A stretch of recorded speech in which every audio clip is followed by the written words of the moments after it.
if Elon Musk comes to me and asks what you want?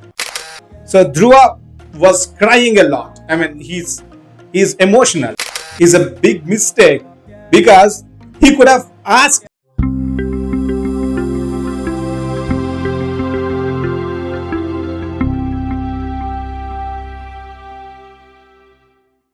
If somebody insulted you because of your behavior or your appearance or your financial status, there are two kind of people who take these insults differently.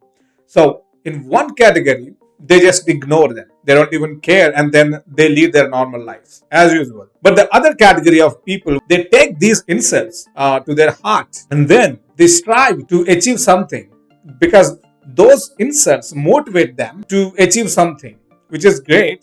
But there is a problem with such insult based achievements. As long as you hold those insults in your heart, it may take you to achieve something at certain level, but then it limits you there, or sometimes they also cause you to go back to the bottom again. For example, if you are getting bullied or you got insults because, for example, you don't have a house, people around you insulted you because you don't have a house, and you took these insults to your heart. And what happens suddenly if Elon Musk appears in front of you and he offered that you can ask him whatever you want and he can fulfill that within his limits. So, and then what do you ask? The odds are that you ask him to build a big bungalow in that vicinity of on this area, so where all the people can see your achievement. You could have asked 100 times more than whatever you actually asked for. You were constantly haunted with those insults. So suddenly when some opportunity comes and now your mind will not work in such a way that you can utilize maximum. What I would ask if he gives me such an offer, I can tell you at the end of this video. To clarify this, let me tell you a beautiful story which I have read in ancient Indian literature, Bhagavatam. There is a king, his name is Uttanapada. He got two wives, Suniti and Suruchi. Suniti has one son, his name is Dhruva. Suruchi has one son, his name is Uttama. Somehow the father, Uttanapada, got interested and he started spending more time with Suruchi and Suruchi's kid, Uttama. One day, Uttanapada is spending his time with Suruchi and he made his kid, Uttama, Suruchi's son, to sit in his lap and he is playing with him. So Dhruva, the son of Suniti, he has seen this scene. He also wanted to play with his dad. So he ran into his dad and he was simply waiting, watching him. He was also expecting that his dad would also take him into his lap. But unfortunately, the dad, Uttanapada, he didn't even look at him. So he actually neglected him. So, but this disappointed Dhruva as a kid. And on top of it, Aunt Suruchi, who is at that place at the time, she started talking like this. Oh, dear Dhruva, I'm sorry for your situation. Probably you could have born to me instead of your mom Suniti, so that you could have chance to play with your dad like this. So these kind of words really hurted him. It's a really insult.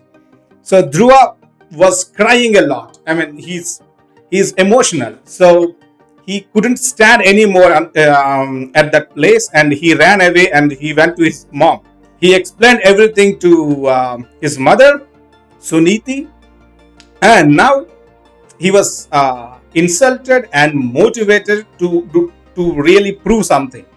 So he left the kingdom and he went to the forest and he started doing meditation for the Lord Vishnu.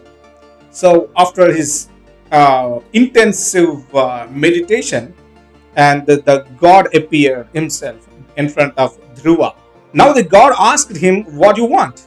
So then immediately Dhruva asked, you make me the biggest and brightest star on the sky. That is a great state. one of the highest state, so that people will see him and worship him. The God has agreed, and he said, "So be it." So thus, Dhruva attained a greatest state, so that everybody can see his achievement. And now he is not happy. He actually realized after that what he has done is a big mistake, because he could have asked 1,000 times more than what he actually asked when God actually appeared in front of him. But he couldn't do that. He didn't do that. Why? Because the insults were still haunting him. If he forgets those insults and forgive those people, he could have actually asked 1,000 times more than what he actually asked. The holding of the insults narrowed his mind and limited from thinking out of the box. The bullyings or insults, they may motivate us to do something, and sometimes also to think out of the box to achieve something. But once you achieve, or during the achievement, if you don't lose or don't forget those insults, they may give you a boomerang effect. They make you to come into the box again. Though great opportunities are around you, they block your vision towards the great opportunities around you. If Elon Musk comes to me and asks what you want, maybe I could have created a company and asked him to invest, right? Create a cash cow, or I can ask him to come to my studio once in a year. Maybe I'm still thinking narrowly. So, but there are some other things you can think of what you can ask if really such opportunities come. So that depends how relaxed we are, how devoid of such insults in our mind.